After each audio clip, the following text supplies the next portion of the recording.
Hello and welcome back to my craft room. I started my 7th pennant for my boho bunting yesterday. I've come back this morning to show you how it went. I also made a few more of the boho beads, which I really enjoyed, so I'll show you them as well. Let's go straight to the desk. Here's the rest of the boho beads that I made. Here's the new bunting. Let's put that out the way. That's the boho bead I showed the making of yesterday. I really like how the pennant turned out. That edging, that was this, worked really well. I think you're probably supposed to stitch it in so that this bit doesn't show, but I quite liked it showing a little bit. It did mean that I kind of rounded off the edges. I couldn't make them come to a point, but I quite like how that's worked out anyway. So yeah, so that's how that one's looking. Oh, and there was this I had a decision to make about because I really liked that orange. Just have one more. No, save this for something else.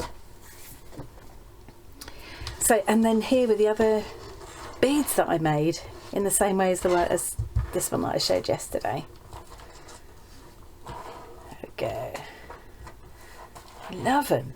And you could just put those on like a little lobster clasp and just use them as a bag charm, or you could turn them into a pendant and wear them, to be fair.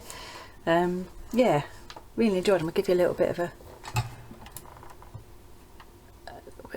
close up.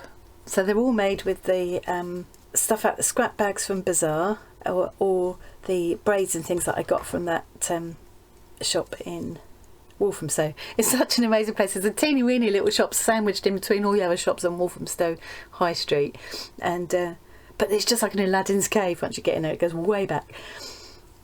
This one's actually sort of a bit simpler, but I love it.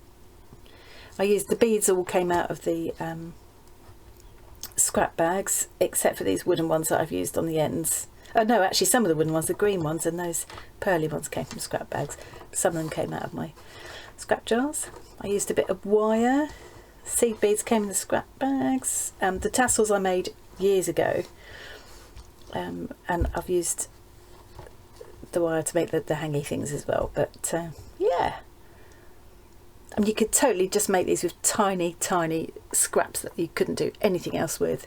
They don't even need to go all the way around the bead. You can put them halfway around and then patch them with something else. In the end, I used my glue gun. I found that was easier to do because it just sets really quickly. I did burn my fingers a couple of times, but you know, I've got no fingerprints left on those fingers anyway. And they do look, I love them all bright and colourful like this for this project, and I just always have this look, but they look gorgeous when you make them out of kind of natural colour antique lace and things as well. You can use old book papers to do the initial roll and then put lace on. They look lovely. I might do something like that as well. But yeah, so that's that all done, and here's how it looks with all its little friends. So that's number 7. Let's bring this up again. Oh, see my cup of coffee. I've actually already got ideas for 8, 9 and 10, and then there's only a couple more to go after that, so woohoo! Not much more than a month to go and I'll be all done. But I do have another slow stitching project I'm going to start up as well, so watch this space if you like this kind of thing. Thanks very much for joining me today. I hope you enjoyed that little quick peek at how it turned out. And if you're doing any boho bunting yourself or any other slow stitching projects inspired by this, I'd love to see. You can find my email in the about bit on my YouTube channel, so you can always send me photos and I'll include them at the end of a video, so that'd be really nice to do. Anyway, okay, I think that's all I need to say for now. Thanks very much for joining me today, and I'll see you again really soon. Bye!